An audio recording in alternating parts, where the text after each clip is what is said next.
Okay. Let's see. We are live. Let me do my, guess it's like a 10-second intro right quick.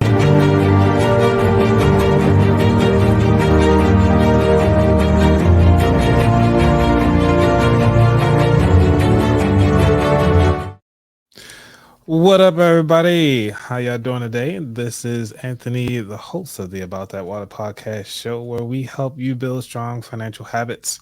I have the awesome guest to bring on today, which is going to help you deal with the 7 days of awesomeness. Okay, we're going to help break the cycle of having financial debt with David Delisle. How you doing today, David?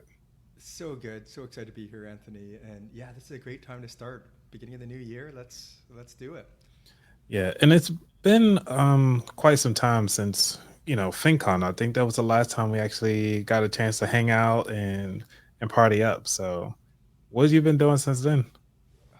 Yeah, it feels like it's been so long ago. I think it's only been a few months, Anthony, but it does feel like it's been almost a year. I mean, obviously the holidays things get really busy, and then yeah, right now I'm working on sort of launching this challenge moving to the new year. I've got a TEDx coming up in April, and a few other exciting things. So yeah, it's looking like it's going to be a good year.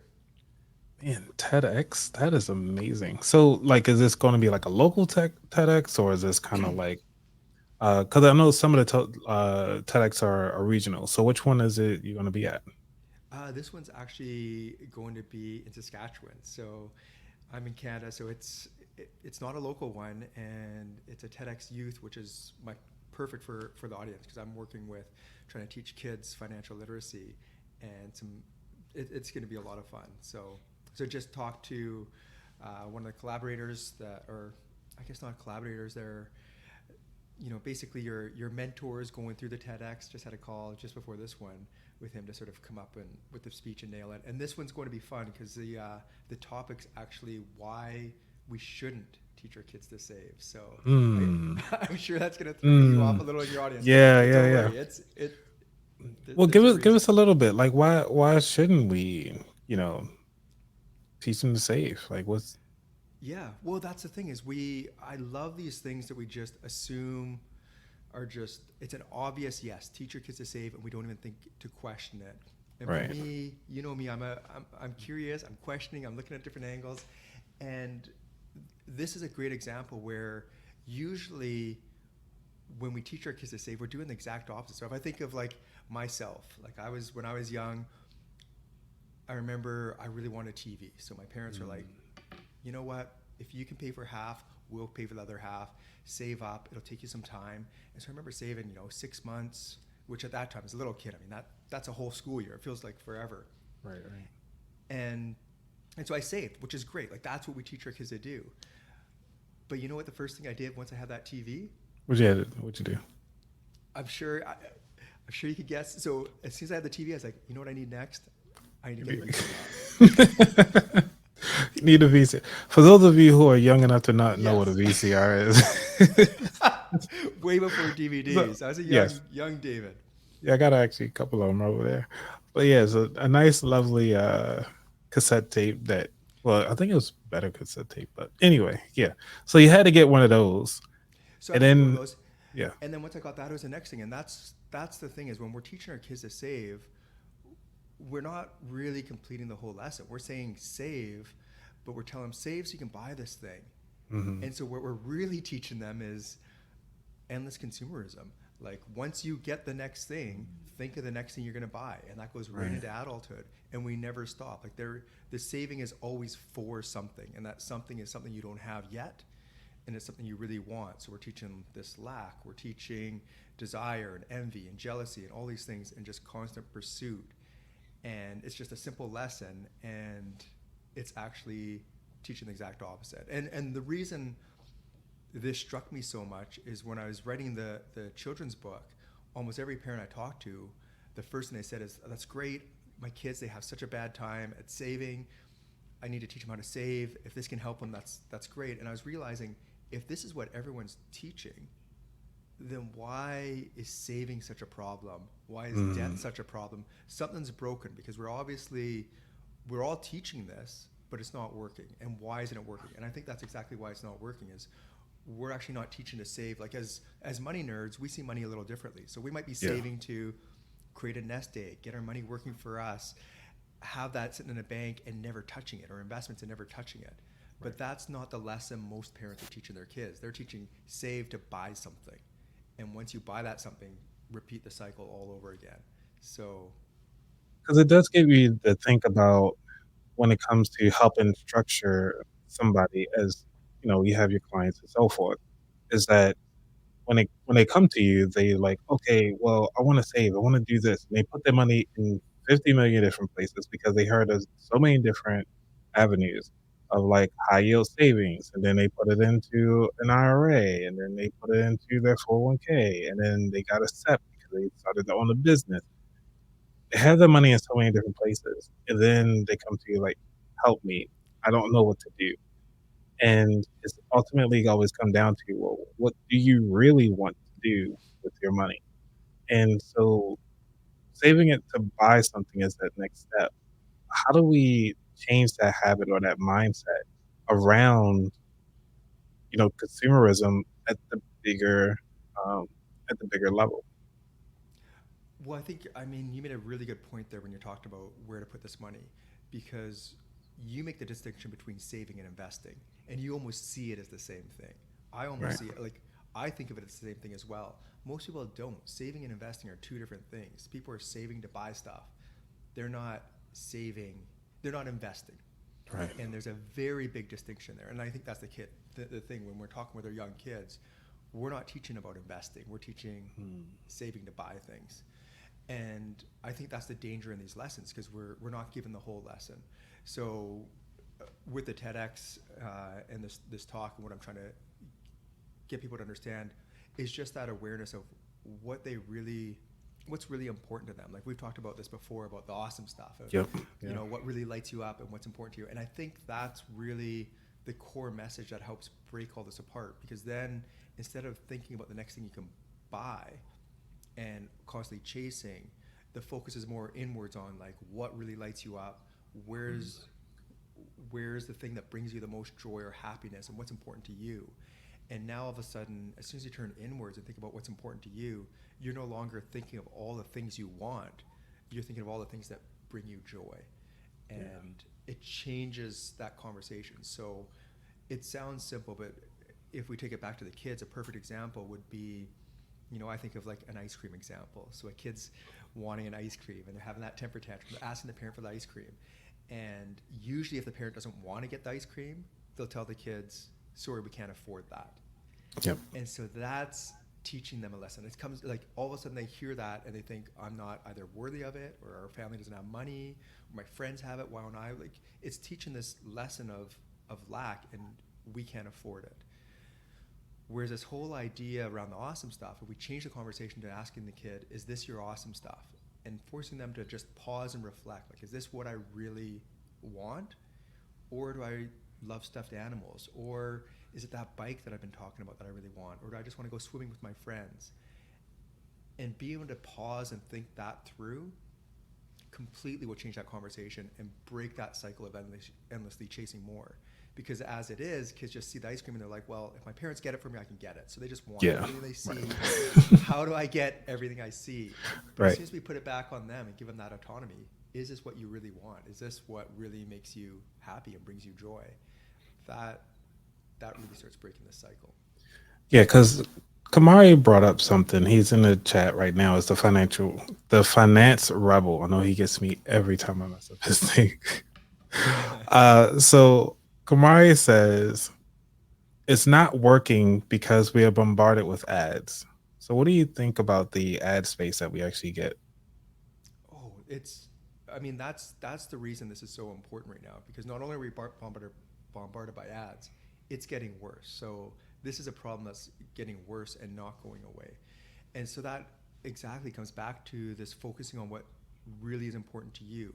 Because when I talk kids through this, it's not don't buy the car, don't get the ice cream, don't do the bike, save your money.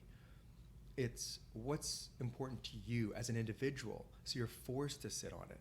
So then they start thinking about like what are the things that I really love? And I know all my friends like Pokemon cards. Right. I don't. Or I know we should be doing this. Like what brings me joy? And it's going to be different for everyone. So once they understand that and we take away all the judgment we usually have with money, then they can start figuring out what's important to them without the ads. Because right now that's what's happening is we see the ads and it happens as adults. We see it and we're like, I should be on a yacht drinking champagne. Like Right. everyone doing that looks like they're having a lot of fun. But that's not really my awesome stuff. And for most people, it isn't. It might look fun in the ad or the story that's being sold, but it just isn't. And once you start realizing, you know what? No, I just want to like cozy up on the couch with my loved one and watch a movie, or I want to, go on a vacation with my kids. Those ads start having less and less power, and that's the whole thing. Is I'm trying to figure out how do we just be a little bit more mindful, and that's really all it comes down to is that money mindfulness, pausing and asking what's important to me, not what I'm sold, not what everyone tells me I should buy, not what everyone's doing around me. Yeah, let's take a question from the comments here. And Rayma, thank you for watching. Let me see if we get some air horns in here. For everybody who love these air horns, we got you. Okay, right. We gonna get you some air horns. This is bringing me Uh, right back to FinCon. right. So Rayma says, I encourage my 13-year-old to tithe 10%, save 50%, and she can spend the rest. We've talked about retirement savings, and I mean, we talk about retirement savings, but her eyes glaze over. So, how do you start to get the kids to start thinking about not saving, but more so on the investment side for their future selves?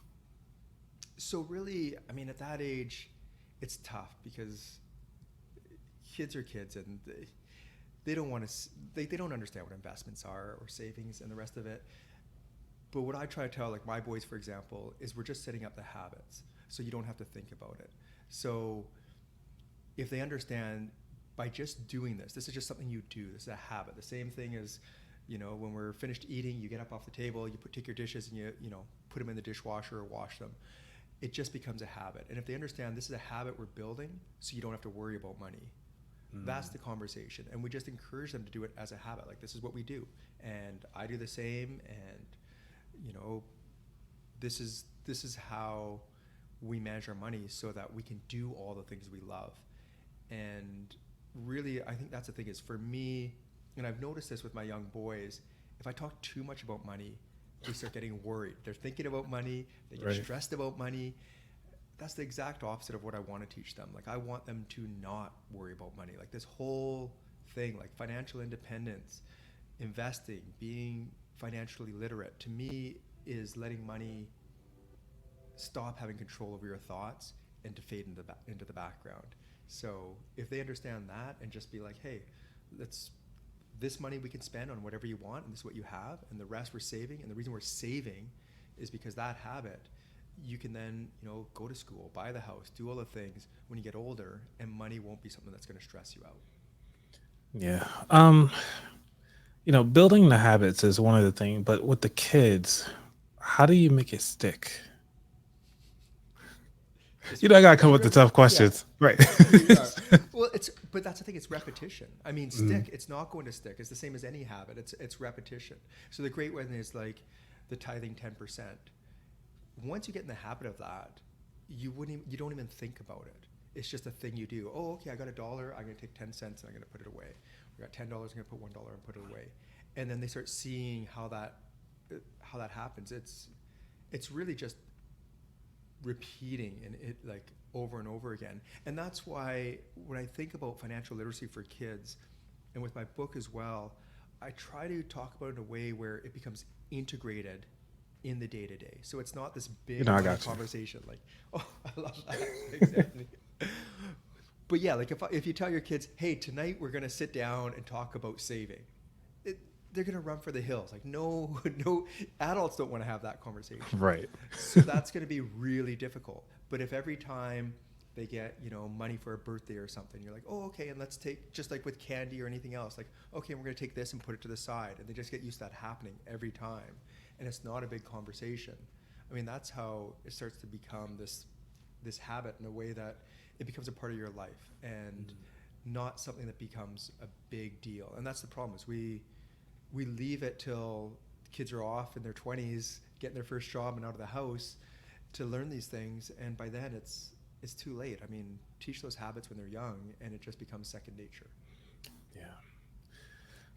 Well, I think we can take a moment right now to let's do not do a giveaway, but we want to introduce the giveaway because I want to give away your book at the end of the day. Start the year off right. It's going to be my first giveaway of 2024. We're going to give away the Golden Quest by David Delisle. I mean, your journey to rich life. I mean, David, you can sell this book better than I can. But as for the hashtag, for the people who are watching on YouTube right now, sorry, Instagram folks, you got to come on over to YouTube or Facebook or something so that we can get into this entry. So I'm gonna do a random drawing. Um, what would be a good hashtag for this book that people can put in so we can go ahead on and lock in these results? I mean, for me, I love the awesome stuff. Awesome Everything stuff. is just that's the reminder to like focus on what's important to you. All right. So let's do hashtag the awesome stuff. For those of you who are watching right now on YouTube, go ahead on and type in hashtag the awesome stuff. I do not want to be part of this entry because I have the book. So while I'm setting this up, can you talk a little bit about your book? Because I know you mentioned it several times, but I just want to make sure everybody can get a little feel and a little background about the book. Yeah, so I mean, I've got two young boys, and I love finance stuff. So I wanted to sort of pass on some of this knowledge to them. And what I realized is like you said, you just asked, how do you teach the kids this stuff? It's really hard because there's nothing out there that's really fun for kids. And I realized there isn't a graphic novel that teaches kids about money. There isn't a fun sort of adventure or cartoon. And that's why I wrote this book, is so that it becomes something that just anyone can pick up and read. I even have young kids who can't read and they just flip through the pictures. And it takes a little boy through a journey where he learns, the four golden rules of money. And the first one's only buy the awesome stuff that we just touched on. And really it's habits and mindset in this fun adventure for kids to learn about financial literacy and in a fun way. And I actually wrote it so that the kids can then teach their parents, because that's really what's happening here. Is that's all the content in the book is these habits that we as parents and adults should learn as well. So the kids can learn it and then they can teach us. Awesome. Just like the awesome stuff. I want to make sure I spelled this right, man. It's be awesome. I know I spelled it right. But that's right. Because we That's only got one entry. But let me see if I can share my screen because I want to make sure that people get into this. But only got one entry though. That's really odd.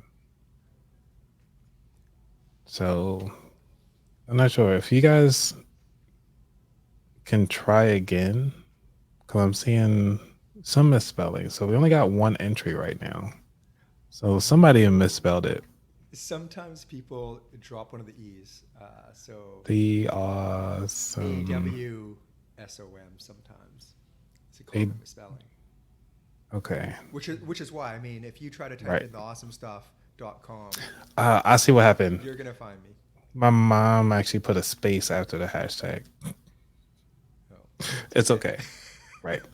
So go ahead on and type in the awesome stuff. Go ahead on over if you guys are watching on Instagram and want to be inside this entry to get the book, The Golden Quest by David Delisle. Make sure you go ahead on over to YouTube and do hashtag the awesome stuff, no spaces.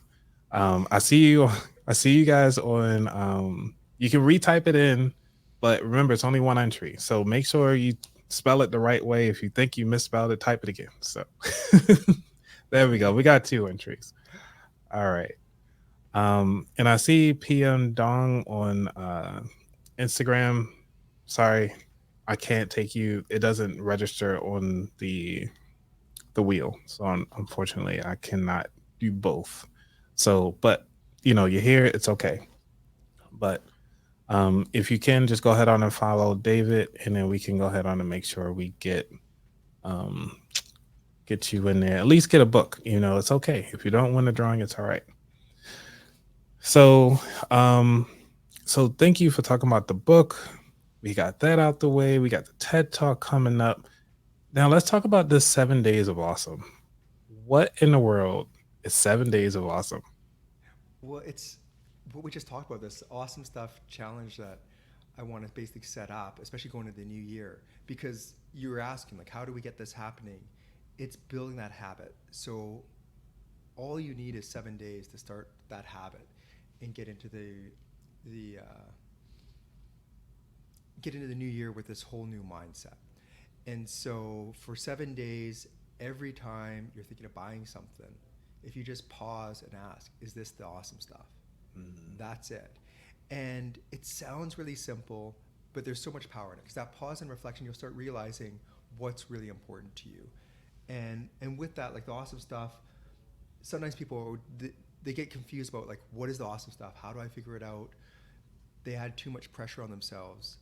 Really, it's those things that, like, you can feel in your body. Like when you start talking to someone and you get excited and you can feel it and you're lit up. Kids are great at this because we usually know what their awesome stuff is because they can't contain it. Adults, it gets a little trickier.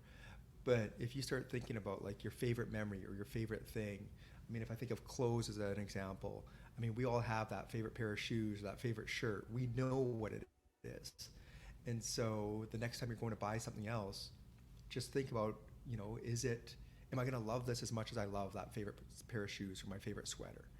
And if you're like, it's on sale, I sort of like it, I don't really love it, then just don't buy it. I mean, that's it. It's just that pause and reflection.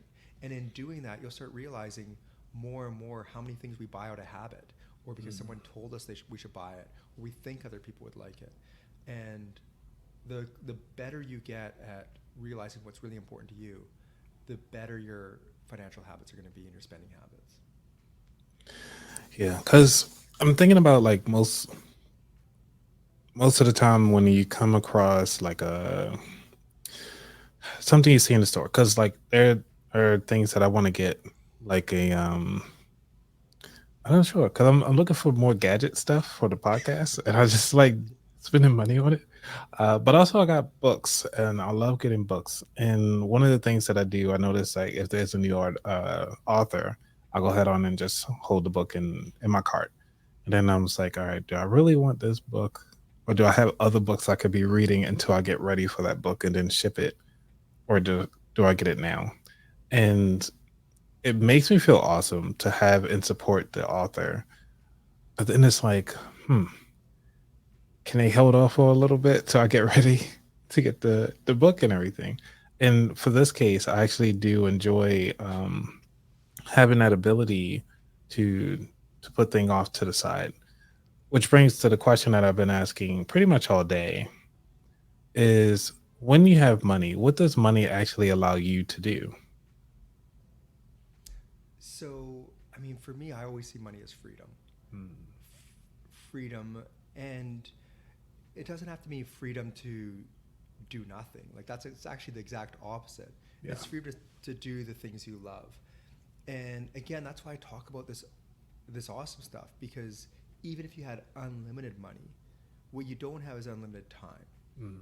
So, like, if you take everything just further and further along, like if I stuck with clothes, instead of having one sweater, say you had 100 sweaters or 1,000 sweaters, there's no way you can enjoy all those. More isn't more. And that's what we forget to realize. We start thinking that we want all these things. So even the gadgets, if you're going to use them and they're going to help and they're there and you get excited all the time, that's great. But for most of us, and I'm guilty of this as well, I get these gadgets and I never use them. And they Mm. just sit there. Or I use them once and they just sit there. And they just take up space. So they take up headspace. I had to go spend time to buy the thing. Now it's taking up space in my house. I never use it. It's not bringing me any joy. Having that thing is not making me happier.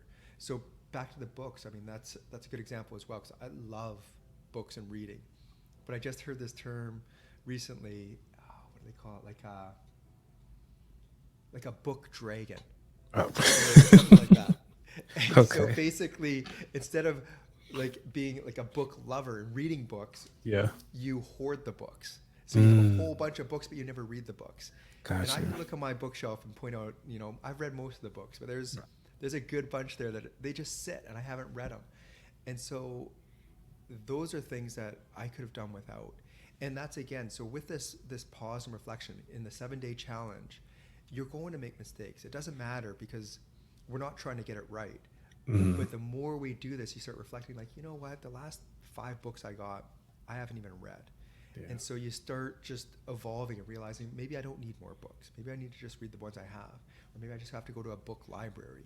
Or, share some of the books I have with friends and they give me a book and I get them a book. And is there other ways I can support these authors? Maybe I leave a book review for them because I read their book. I mean, That's that a good can be one. Yeah. extremely helpful for an author.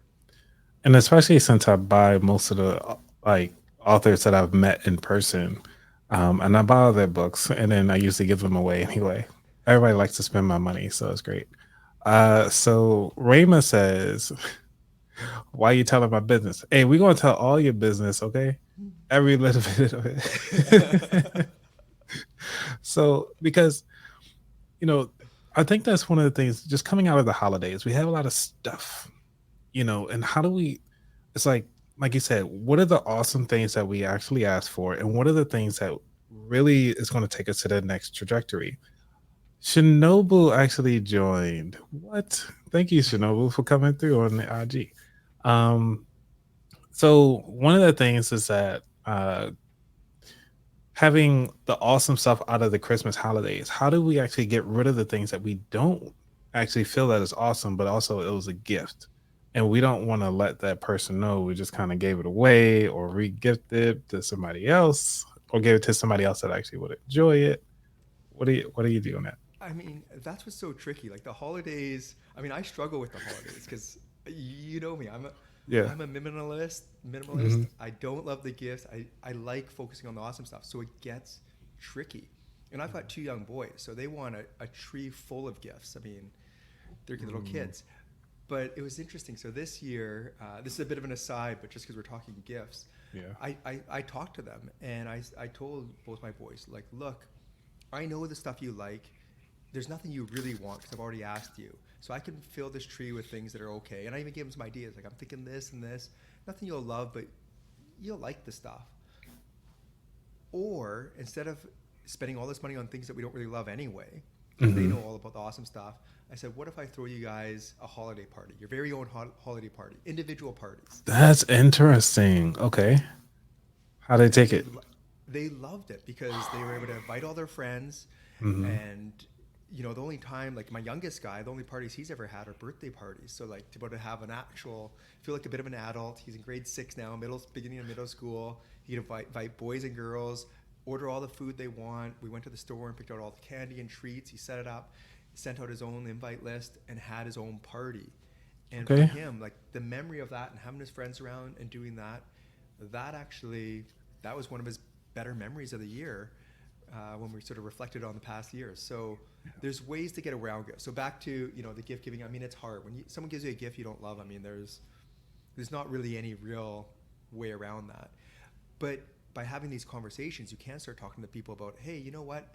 Next year, instead of doing gifts, I just want to spend time with you. So why don't Mm, we, you know, I'll pick a restaurant and you pick a restaurant, and I'll take you out one night and you take me, or a coffee, or let's go do something else. Like I know for my family, so for my mom, and this is going to be interesting because my mom's a little older. My boys, I mean, mm. they're 2 boys. So for their gift this year, again, because I didn't want more things that nobody really wanted, and we've booked it, we haven't gone yet, is we're going to go axe throwing as a family. That would be so cool. That would be so cool. Yeah. And just start having those conversations because typically it would be like we'd buy them something, a spa Hmm. certificate or some clothes or a sweater or a scarf. But that's not really what they want. Is they want to spend time with their grandchildren. So Yeah. yeah, this is a way to do that. So you just having those conversations, it can clear things up. So don't say you don't love the gift. Right. Just say, hey, maybe next year I want to spend more. I love you more, and I want to spend time with you. How Yeah. do we spend more time together instead of going to the mall and buying stuff? Right. I mean, I have to try that.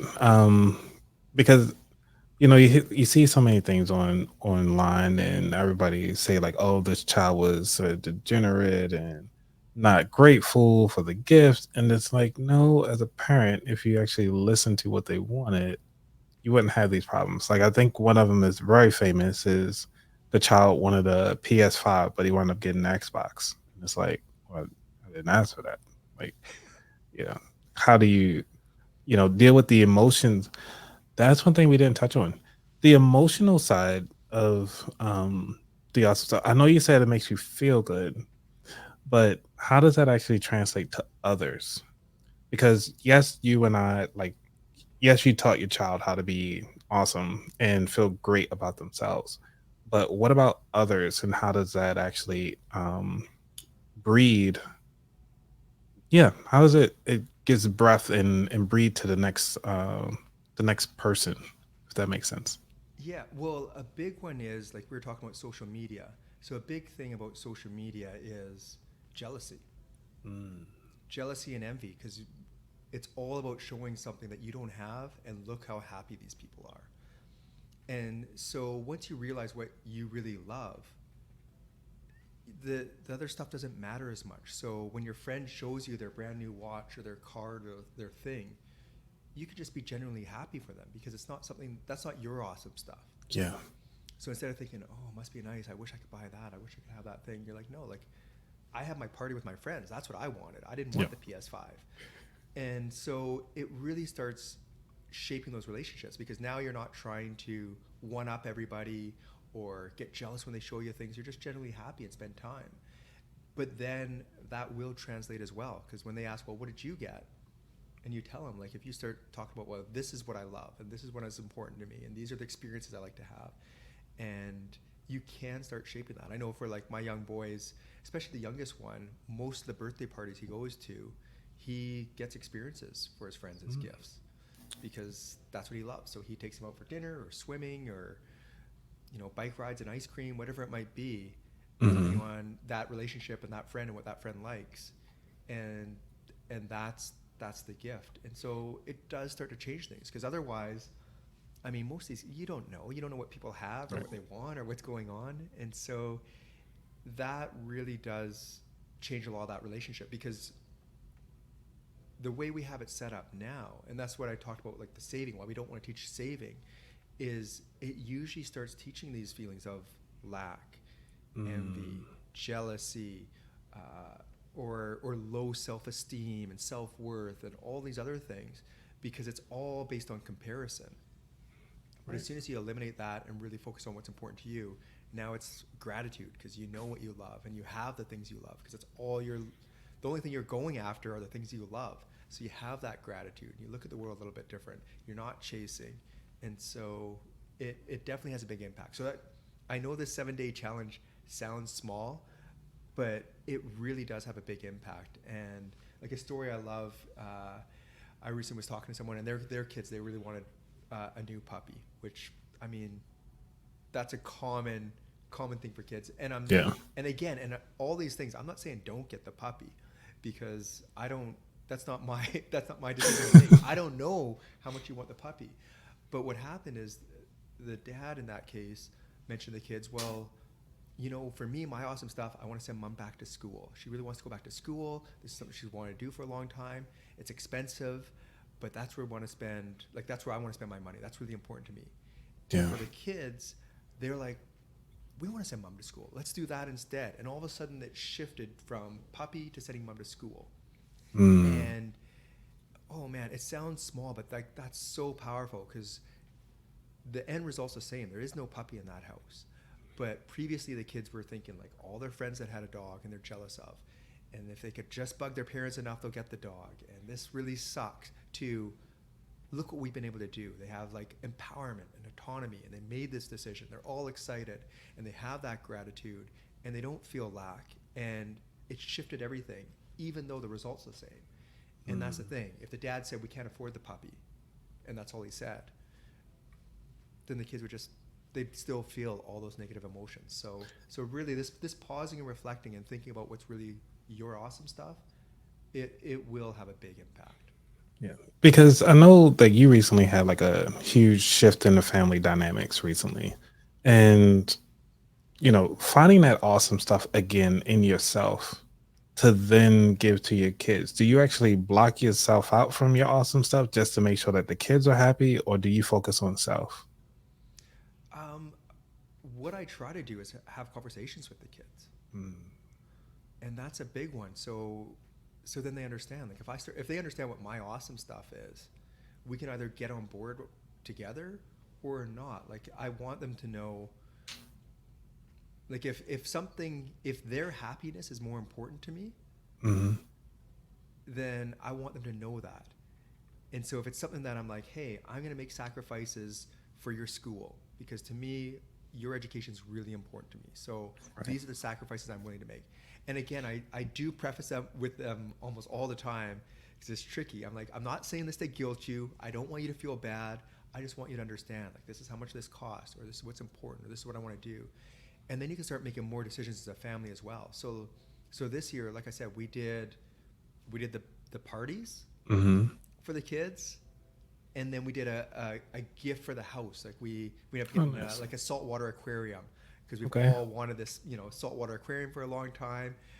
It's a lot of work, so the boys are like on board of like we're gonna help, we're gonna do this, we're gonna look at it, and that was it. Like there was no from me as their dad. That was their presents. There were no other presents, Yeah. and and they loved it because this is like we chose a present we all wanted, and they had their present that they had with their friends, and yeah, that is my awesome stuff. Like I let them know like these things are important to me, or for me travel is really important, and so I'll tell them how the decisions I make so that travel can happen for me. I'm not going and spending $1,000 a night in a hotel Right. and going for a 7-day vacation. That's not the way I like to travel. So I do Mm, it differently, and I talk to them about how I do it and why, because that's my awesome stuff. yeah. Um, the reason why I always think I think it's very common to hear that the parents would do this for the kids, but the kids never asked for the parent to do that. The parent, like the kids, all they ask is for the parent to actually, spend time with them more than anything. And they don't ask like, "Hey, go ahead on and make extra money for this. Go ahead on," because they haven't. If you never had that conversation, they would never have that concept of, okay, well, dad's going out to work for all this time, because the child's currency is your time as a parent. And then you feel as though, oh yeah, I'm doing this for my kid, or is that like an escape, you know, thing that a lot of parents would like to say just because, oh yeah, I'm staying late for this.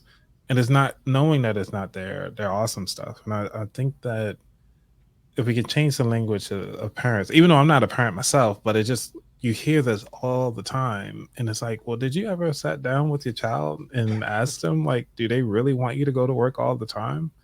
No. Do they really want you to go head out and make sure that they can have a car, or all these things, or where they were just talking out the side of their mouths at that point? It was like, oh yeah, that looks nice, and you took it as a parent to say like, oh yeah, I really want to make sure that they have this. And I think that is a miscommunication that happens that causes a lot of parents to feel burnt out or feel like they're useless, and go back to like how you were saying before, their confidence is low again because they thinking that they're doing something for their child, but the child never asked for it. Mm-hmm. So Well, and that's a good reflection. Like that's that pause and reflection that I think a lot of people don't necessarily have because they'll say like I like my awesome stuff is spending more time with my kids. mhm. And then you look at their habits and their spending habits exactly as you're saying and what they're doing and you're like, but that's not the choices you're Right. making. True. So if you pause and reflect, like, so what is really important? Is it spending time with your kids, or is it buying all these things? Yeah. And it doesn't matter which one it is. I mean, maybe it is buying those things, and you Mhm. might think like doing these things that is more important to me for whatever reason. I'm not saying don't do that, but just be aware of the choices you're making, Yeah. because most of the time we don't realize. We'll talk to people, and you know what my awesome stuff is to just not have to work at this job that I hate, and then they're doing everything they can to spend all the money they have so that they're forced to work at this job that they hate forever. So understanding those things, it'll start really changing that conversation, and then having those conversations with the kid, like, hey, that bike you really want is going to be really expensive, and I'm gonna have to work a little harder if that's what's going to happen. So I might have to, work on a weekend. Right. Is that what you want? And you can have those conversations with the kids. I mean, kids are pretty grown up, and sometimes they'll be like, oh, you know what, Dad, I'll miss you this Saturday, but Right. Right. Like, understand you're the reason why I got to work this weekend. So, right. yeah, but they're going to appreciate it. Like you said, like they're going to then appreciate it. If that's the Right. decision you make, now they'll appreciate it. But when you just assume this is what they want and I'm going to make this sacrifice, and they're sitting at home wondering, like, why can't I just, go play catch with my dad? Right. That's not the memory you want them to have. So if you have that conversation, you can start making better decisions. And that's exactly the thing. There isn't a right or wrong answer, but pausing and really reflecting on the choices you're making, that will get you to a better place. Yeah. Again, everybody, this is the author of The Golden Quest. I mean, you got to make sure that you get yourself a copy of this on Amazon. Just go ahead on and search The Golden Quest, and you can actually just type in the author's name, which is David Delisle, because you want to make sure that you get a copy of this for you and your child. Even though it's a well illustrated book, I enjoyed the stories in this. I think I've had this. Yeah, I actually had a copy since ThinkCon. So I actually do enjoy to read, and I've been admiring your work ever since then. So, um, as we come up to like the last 15 minutes of the show, just remind everybody about your TED Talk. Um, where is it going to be located? So if people are in that region, they can go out and try to get a ticket to listen to your talk. Yeah, so it's in Saskatchewan, Canada, which is Okay. crazy. It's a small little place. And so it's going to be in April. And I'll start sharing more stuff too. So if people want to follow me and learn about these things as it's coming up and all the dates are finalized, they can follow me at theawesomestuff.com or Instagram, TikTok at theawesomestuff. And I'll be doing those talks. I'm hoping to do some book tour stuff in February and some more sort of interviews like this and some stuff out of Seattle coming up soon, end of the month. So I'll be doing a lot of this stuff moving to the new year, because for me, this money mindfulness, this whole conversation we've just had, Yeah. I mean, we were just at FinCon. Usually when we're at a place like that or people are talking about money, it's all about how to have more. Yes, it is. And I love that conversation. I love money. I'm a money nerd, but we really need to start having more conversations that talk about like what we're just talking about right now, like this money mindfulness. Because for me, like that's really my mission, is to change the way we think about money. Because the current conversation with only talking about more means that we'll never sort of reach that point where we have enough. And that's what I'm trying to do. Is I'm trying to break that cycle.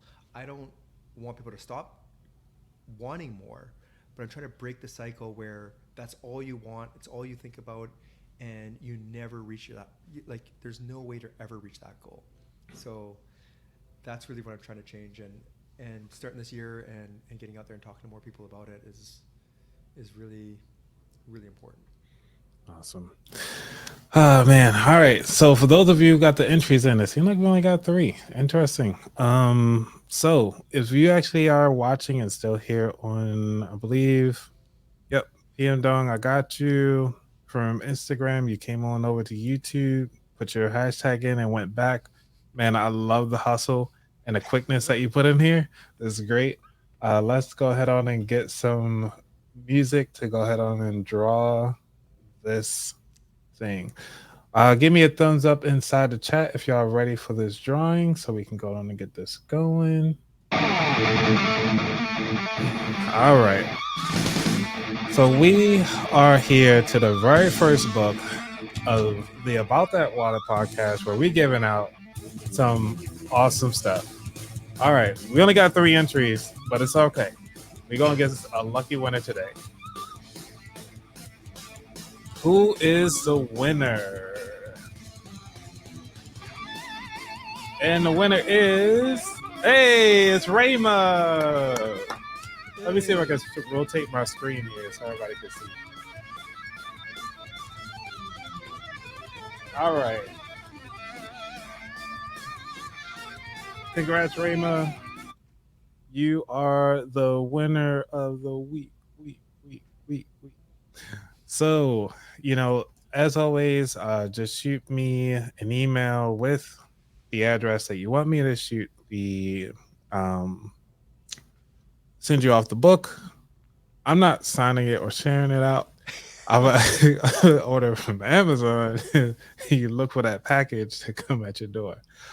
So I want to just thank you all again coming on and actually making this interview such a great idea because I think David, this will help you if you haven't already formulated your speech yet to kind of start thinking about some of those things to get ready for your TED talk. Yeah, no, thanks so much. I really appreciate being on here. Always fun chatting. More fun in person. I mean, Yeah. we got to do that again soon. But Yes, definitely. I love these calls. Awesome. All right. Well, David, hold on just a little bit. I'm gonna go ahead on and do the outro, and then we get to close out. Cool. So, all right, let's play my outro music, and that's it.